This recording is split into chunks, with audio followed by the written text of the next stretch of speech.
चलिए स्टार्ट करते हैं आज का वीडियो। देखिए आज का वीडियो है भारतीय राज्य व्यवस्था का, ये है पार्ट 18, भाग 18 है। 17 भाग हम कवर कर चुके हैं और ये बटन आपको दिख रहा होगा आपके चैनल में सब्सक्राइब का, इसको प्रेस कर दीजिएगा और इधर नोटिफिकेशन बिल है, इसको भी प्रेस कर दीजिएगा, जिससे मैं जो भी वीडियो अपलोड करूँ उसका नोटिफिकेशन या मैसेज आप तक पहुँच सके।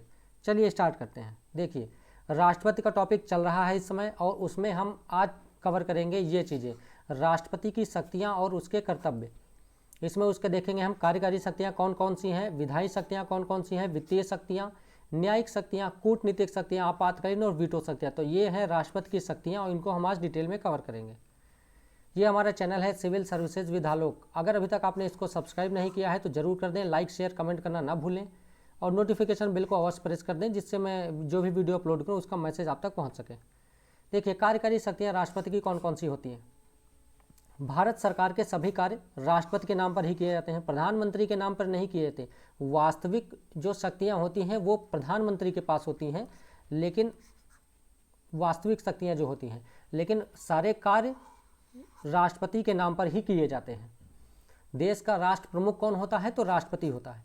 प्रधानमंत्री और अन्य मंत्रियों की नियुक्ति राष्ट्रपति करता है, ये उसकी कार्यकारी शक्तियों के अंतर्गत आता है। महान्यायवादी अटॉर्नी जनरल, इसकी नियुक्ति कौन करता है, नियुक्त करेगा राष्ट्रपति। इसके वेतन भत्ते, इसकी शक्तियाँ, ये सब राष्ट्रपति निर्धारित करता है, ये इसकी कार्यकारी शक्तियाँ हैं। और देखिए सीएजी हो गया, इलेक्शन कमीशन, यूपीएससी के अध्यक्ष और सदस्य, फाइनेंस कमीशन, वित्त आयोग के अध्यक्ष और सदस्य, गवर्नर जो राज्यपाल होते हैं राज्यों में, इन सब की नियुक्ति करता है राष्ट्रपति, तो इसकी कार्यकारी शक्तियाँ हैं। प्रधानमंत्री से जानकारी प्राप्त करना, ये भी उसकी राष्ट्रपति की कार्यकारी शक्ति है। ये जो आयोग हैं SC ST OBC, ये जो आयोग होते हैं, इन आयोग की नियुक्ति करता है राष्ट्रपति, आयोग के सदस्यों की नियुक्ति राष्ट्रपति करता है। अंतर्राज्यीय परिषद, संघ राज्य क्षेत्र का प्रशासन, ये सब राष्ट्रपति की कार्यकारी शक्तियों के अंतर्गत आते हैं। अनुसूचित क्षेत्र को, कोई भी क्षेत्र हो जिसको अनुसूचित क्षेत्र घोषित करना है तो ये कौन घोषित करेगा, राष्ट्रपति घोषित करेगा। अनुसूचित और जनजातीय क्षेत्रों में जो प्रशासन की शक्तियाँ होती हैं वो राष्ट्रपति में निहित होती हैं और राष्ट्रपति की वो कार्यकारी शक्तियाँ हैं। चलिए विधायी शक्तियाँ देखिए, संसद की बैठक बुलाना, ठीक है, और उस बैठक को स्थगित करना, जब सत्र पूर्ण हो जाए तब भी और विघटन करना हो तब भी। तो ये हो गई राष्ट्रपति की विधायी शक्तियाँ। लोकसभा का विघटन करना, ये उसकी विधायी शक्ति है। संयुक्त अधिवेशन बुलाना, जब किसी बिल पर गतिरोध होता है और उस गतिरोध को दूर करने के लिए राष्ट्रपति दोनों सदनों की, मतलब जो संसद है उसके दोनों सदन, लोकसभा और राज्यसभा, इन दोनों की जब संयुक्त बैठक बुलाता है तो वो भी राष्ट्रपति की विधायी शक्ति के अंतर्गत आता है।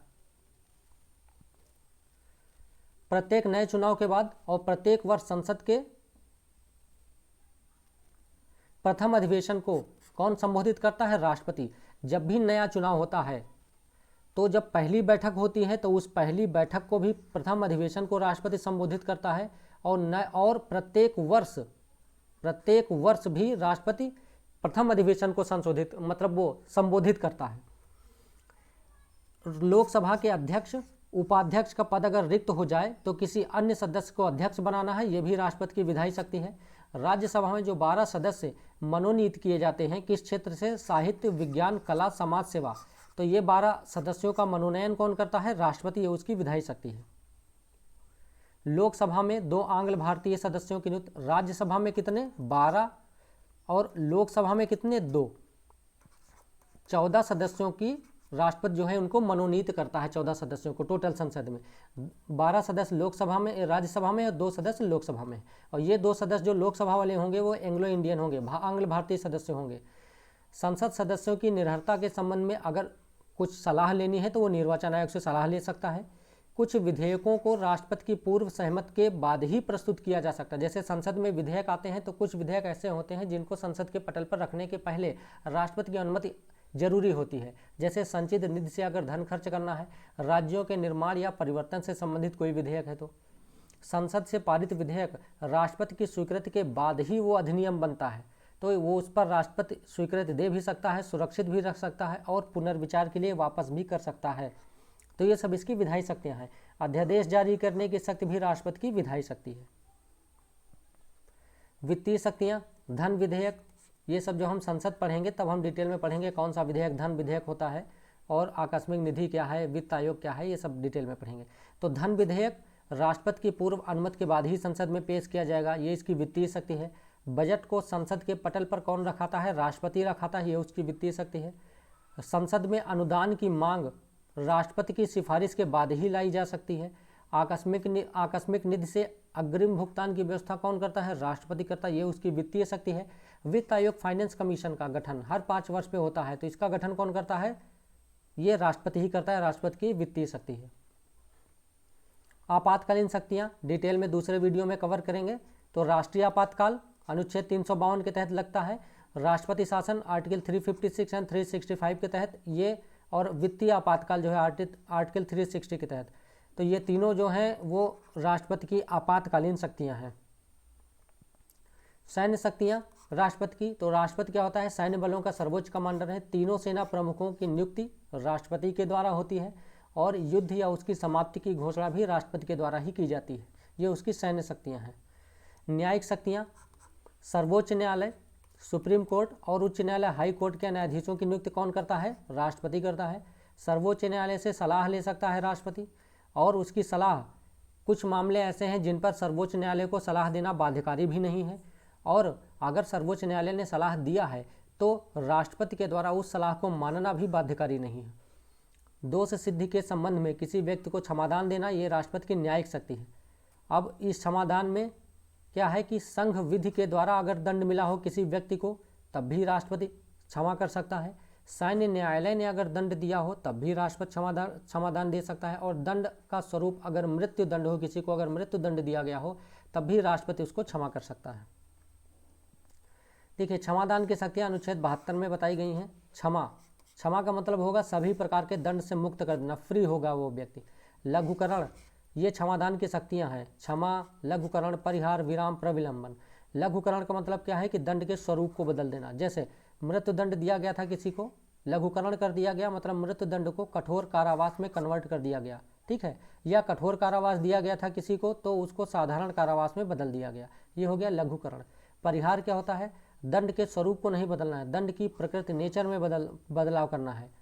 मतलब दंड के नेचर में बदलाव किए बिना, उसकी प्रकृति में बदलाव किए बिना उसकी बस अवधि को कम कर देना है। तो इसमें क्या करना है? स्वरूप को ही बदल दिया है। इसमें क्या किया है कि उसकी अवधि को कम कर देंगे। जैसे 2 वर्ष का कठोर कारावास है तो 1 वर्ष का कठोर कारावास ही रहेगा वो, ठीक है। विराम का मतलब क्या है कि दोषी को दी गई सजा को किसी विशेष परिस्थितियों में कम करना, जैसे शारीरिक अपंगता या गर्भावस्था, तो ये विशेष परिस्थितियां हैं, इनमें दोषी की सजा को कम कर देना। प्रविलंबन का मतलब है कि विशेषकर मृत्यु दंड पर अस्थायी रोक लगाना, क्योंकि अगर रोक नहीं लगेगी तो आगे इन सब के लिए उसके पास मौका ही नहीं मिलेगा, ठीक है। क्षमा, लघुकरण, परिहार, विराम, इन सब के लिए क्या होगा कि पहले उस पर किसी को मृत्यु दंड दिया गया तो उस पर रोक लगाना जरूरी है, तभी वो क्षमा के लिए जा सकता है राष्ट्रपति के पास। तो प्रविलंबन क्या है? तो विशेषकर मृत्यु दंड पर अस्थायी रोक लगाना, जिससे दोषी को क्षमा याचना का समय दिया जा सके। अध्यादेश अनुच्छेद 123 आर्टिकल 123 में अध्यादेश के बारे में कहा गया है। अध्यादेश क्या है? जब संसद का सत्र ना चल रहा हो तब राष्ट्रपति अध्यादेश ला सकते हैं, ठीक है। ये विधायिका की, मतलब विधायिका मतलब संसद है, ठीक है। तो संसद है, केंद्र की बात करेंगे संसद, राज्य में विधानमंडल। तो विधायिका की समानांतर शक्ति नहीं है। इसका आशय ये है कि संसद का अगर सत्र चल रहा है तब राष्ट्रपति अध्यादेश जारी नहीं कर सकता, ठीक है। असद्भाव के आधार पर इसे न्यायिक चुनौती दी जा सकती है, जुडिशल रिव्यू हो सकता है इसका। अध्यादेश उन्हीं मुद्दों पर लाया जा सकता है जिस पर संसद को कानून बनाने का अधिकार है। ऐसा कोई भी विषय जिस पर संसद को कानून बनाने का अधिकार नहीं है, उस पर राष्ट्रपति अध्यादेश नहीं ला सकता। संविधान संशोधन के लिए अध्यादेश नहीं लाया जा सकता, बहुत इंपॉर्टेंट है, याद कर लीजिएगा। संसद की बैठक पर दोनों सदनों द्वारा पारित होने के बाद अध्यादेश कानून का रूप ले लेता है। पहले मतलब जैसे संसद का सत्र नहीं चल रहा है, कोई जरूरी मुद्दा है, उस पर कानून बनाना बहुत जरूरी है, तो क्या होगा कि राष्ट्रपति अध्यादेश ले आएगा, और उस अध्यादेश को जब संसद की बैठक हो जाएगी, संसद का सत्र चलने लगेगा, तो दोनों सदनों के द्वारा पारित होना जरूरी, तभी वो अधिनियम कानून बनेगा, नहीं तो निरस्त हो जाएगा।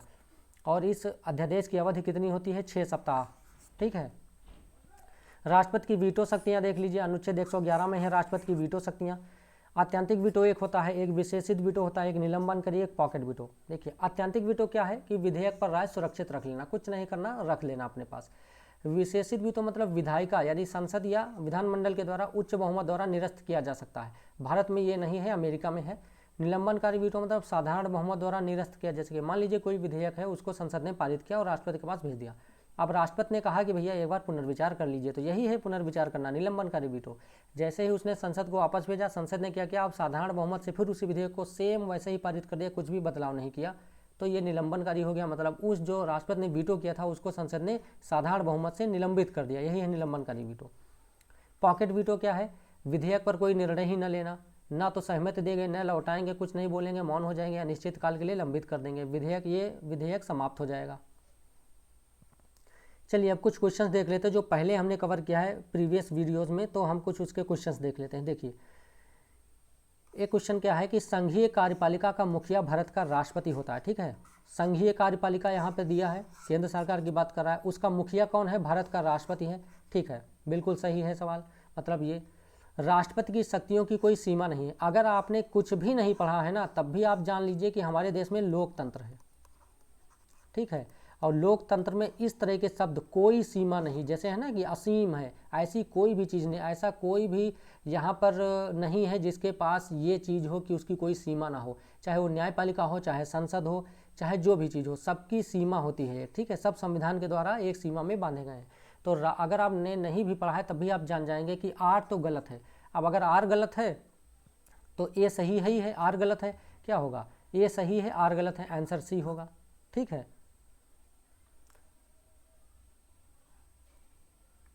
अब देखिए भारत का राष्ट्रपति अप्रत्यक्ष निर्वाचन से चुना जाता है, ये भी हमने आपको सब पढ़ा रखा है डिटेल में। अप्रत्यक्ष निर्वाचन होता है, प्रत्यक्ष निर्वाचन क्या होता है, जैसे हम लोग क्या चुनते हैं, हम लोग सांसद चुनते हैं, ठीक है, एमपी चुनेंगे हम लोग, मेंबर ऑफ पार्लियामेंट, एमएलए चुनेंगे हम लोग, लेजिस्लेटिव असेंबली का मेंबर, ठीक है। तो हम लोग क्या सांसद या विधायक चुनते हैं। तो ये हमारे डायरेक्ट प्रत्यक्ष चुनाव हम किसका करते हैं, तो हम प्रत्यक्ष सांसद या विधायक का चुनाव करते हैं, मतलब हम जिसको वोट दे रहे हैं वही जीत रहा है, तो ये हो गए प्रत्यक्ष चुनाव। अब सामने सांसद चुन लिया, विधायक चुन लिया, अब ये दोनों मिल के राष्ट्रपति चुनते हैं, ठीक है। तो राष्ट्रपति कौन चुन रहा है, हम डायरेक्ट नहीं चुन रहे हैं, हमारी तरफ से, ये हमारे प्रतिनिधि हो गए सांसद और विधायक, तो हमारी ओर से इन लोगों ने क्या किया है, राष्ट्रपति का चुनाव किया है, तो हमने राष्ट्रपति के लिए डायरेक्ट कहीं वोट नहीं किया है, तो ये प्रत्यक्ष नहीं अप्रत्यक्ष निर्वाचन हो गया। एक निर्वाचक मंडल की व्यवस्था है जो संसद के दोनों सदनों और राज्यों की विधानसभाओं के निर्वाचित सदस्यों को मिलाकर बनता है, ये भी हमने पढ़ा रखा है कि निर्वाचक मंडल में कौन कौन होता है। तो ये हो गई हमारी संसद, ठीक है। संसद में 2 सदन हैं, कौन से, लोकसभा, राज्यसभा। विधानमंडल की बात यहाँ कर रहा है, देखिए विधानमंडल होता है, विधानमंडल, इसमें भी 2 सदन हैं, कौन से, विधान परिषद और विधानसभा। देखिए लोकसभा और राज्यसभा इन दोनों के कौन, निर्वाचित सदस्य की बात करते हैं, निर्वाचित सदस्य। तो निर्वाचक मंडल में कौन कौन शामिल होता है, तो संसद के दोनों सदनों के निर्वाचित सदस्य, मनोनीत सदस्य कहीं के भी शामिल नहीं होते हैं। विधान मंडल की बात करेंगे तो कहीं कहीं क्या होता है, दो सदनीय है, जहाँ 2 सदनीय है वहाँ विधान सभा है और विधान परिषद है। तो विधानसभा जो है ये निम्न सदन है, ठीक है, जैसे यहाँ लोकसभा है वैसे विधानसभा निम्न सदन, ये उच्च सदन है। तो उच्च सदन के सदस्य शामिल नहीं होते, विधानसभा के सदस्य शामिल होते हैं, वो भी कौन से, निर्वाचित सदस्य, मनोनीत नहीं। तो कहाँ, संसद और राज्य की विधानसभाओं के निर्वाचित सदस्य शामिल होते हैं। तो ये आंसर सी होगा, दोनों सही हैं और व्याख्या भी सही है, क्योंकि यहाँ अप्रत्यक्ष निर्वाचन की बात कर रहा है और यहाँ पे इसी अप्रत्यक्ष निर्वाचन जो निर्वाचक मंडल है इसी की व्याख्या कर रहा है। भारत के राष्ट्रपति के चुनाव के लिए चुनाव मंडल के सदस्य होते हैं। अब चुनाव मंडल हमने अभी बता दिया आपको, ये तो पता चल गया। लोकसभा के चुने हुए सदस्य होते हैं, राज्यसभा के चुने हुए सदस्य हैं, राज्य विधानसभा के चुने हुए सदस्य हैं, राज्य विधान परिषद, मैंने कहा ना विधान परिषद के सदस्य शामिल नहीं होते, विधानसभा के सदस्य शामिल होते हैं, वो भी चुने हुए, मनोनीत नहीं। तो 4 गलत है, 4 काट दो, ये तीनों सही हैं। राष्ट्रपति के निर्वाचन में राज्य का मुख्यमंत्री मतदान करने के लिए पात्र नहीं होता है। तो एक तो राज्य का मुख्यमंत्री है और वो मतदान करने के लिए पात्र नहीं होता है यदि वो स्वयं प्रत्याशी हो। तो अगर आप सांसद या विधायक के राष्ट्रपति का चुनाव लड़ रहे हैं तो आप स्वयं अपने लिए तो वोट करेंगे ही ना, तो पात्र नहीं होता है यदि वो स्वयं प्रत्याशी हो। गलत है, प्रत्याशी होगा वो तो अपने लिए वोट करेगा ही।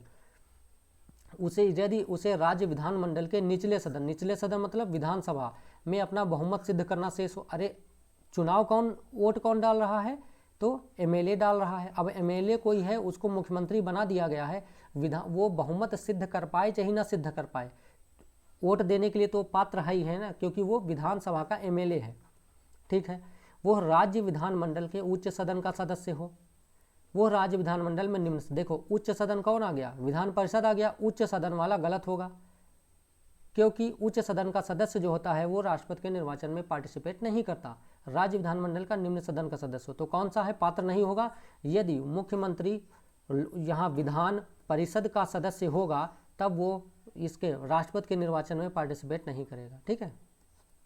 तो ये 4 क्वेश्चन है, बाकी आगे डिटेल में और क्वेश्चन आगे कराएंगे आगे की वीडियोस में। तो आज के वीडियोस में इतना ही, और अब अगर अभी तक आपने हमारा चैनल सब्सक्राइब नहीं किया तो इसको सब्सक्राइब कर दें, ये बटन है, ये नोटिफिकेशन बेल, इसको प्रेस कर दें, जिससे मैं जो भी वीडियो अपलोड करूँ उसका मैसेज या नोटिफिकेशन आप तक पहुँच सके। चलिए आज के वीडियो में इतना ही, मिलते हैं नेक्स्ट वीडियो में।